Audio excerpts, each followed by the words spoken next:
Chers amis, bonjour. Germain Sewe. Pascal Affingessan est aux prises avec le gourdin judiciaire. Ce n'est pas drôle, n'est-ce pas?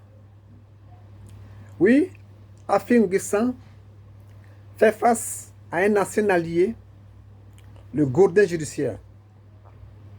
On pourrait dire qui tue par l'épée, périra par l'épée. Cette loi divine serait-elle vraiment implacable? C'est la grande question. Alors, Pascal Affingessan, président du Front populaire ivoirien et autrefois allié au gourdin judiciaire ivoirien, contre ses propres camarades, se retrouve, je vais dire, confronté à la justice, confronté au gourdin judiciaire, alors qu'il veut rentrer à la maison, il veut retourner en famille. Il est convoqué devant les tribunaux ce 22 octobre 2024. Ce n'est pas drôle, n'est-ce pas? Chers amis, son ancien lieutenant, maître Pierre Dago Godé, ancien président du FPI, a obtenu du tribunal de première instance d'Abidjan Plateau une assignation en référé ordinaire suspendant la tenue du 5e congrès du FPI, congrès où Dagbo lui-même est candidat à la présidence du FPI face à Affingessan. Chers amis, ce congrès électif-là, initialement prévu les 8 et 9 novembre 2024, n'aura donc plus lieu. Suspension oblige, gourdin judiciaire oblige. Les arguments avancés, les voici. Les décisions prises par le comité central lors de ces 3 sessions ordinaires et extraordinaires des 30 mai, 7 septembre et 5 octobre 2024 sont entachées d'irrégularités et pourraient gravement affecter la validité des résolutions du 5e congrès si celui-ci venait à se tenir. Voici les arguments avancés.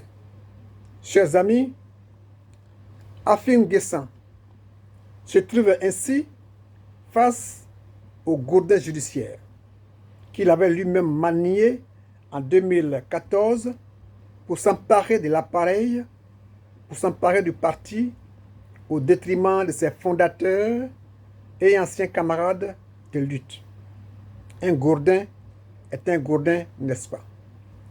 Chers amis, le groupe de Godé reproche à Affingessan d'avoir rompu les amarres, d'avoir mis fin au partenariat avec le RHDP, le parti au pouvoir, c'est-à-dire le détenteur du grand restaurant, pour répondre favorablement à l'appel de Benoît lancé par Laurent Gbagbo, président du PPACI et ancien chef de l'État, en faveur d'une union des partis d'opposition en vue de créer les meilleures conditions des élections de 2025.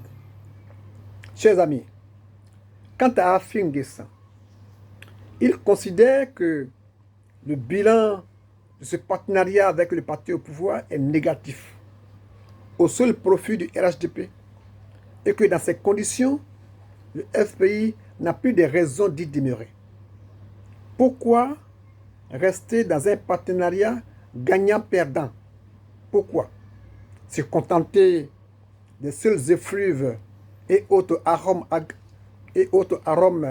culinaires du restaurant? Allah n'est pas obligé. Parce que ce n'est pas drôle. De leur côté, les partisans de Dagbo Godé, qui ont déjà créé leur courant de dissidents, affirment que le FPI, à raison de son alliance avec le RHDP, n'est plus une formation d'opposition, mais fait partie du pouvoir. Voilà donc les dégâts du restaurant, comme diraient les Ivoiriens, qui s'y frotte, il laisse ses plumes, il laisse sa peau. Ce n'est pas drôle, n'est-ce pas?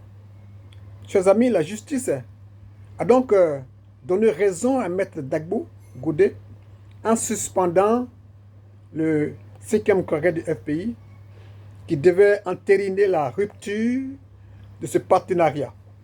AFI est convoqué. On observe ainsi que le gourdin judiciaire se met au service des pro-RHDP, se retournant contre l'ancien allié Pascal Affi N'Guessan.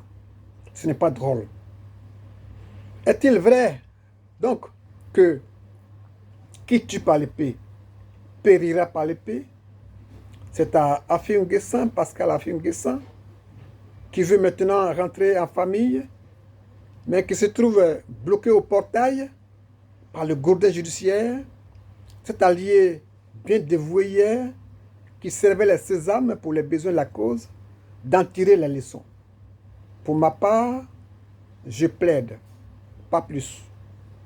Au nom d'une amitié que je reconnais complaisante, je prie le sort que la loi, qui tue par l'épée, périra par l'épée, qui tue par l'épée, périra par l'épée, prenne congé une fois, pour une fois, le temps que Pascal Affi N'Guessan passe la frontière et nous rejoigne pour la suite des événements. Et cela pour le besoin de la Côte d'Ivoire. Je remercie et vous salue.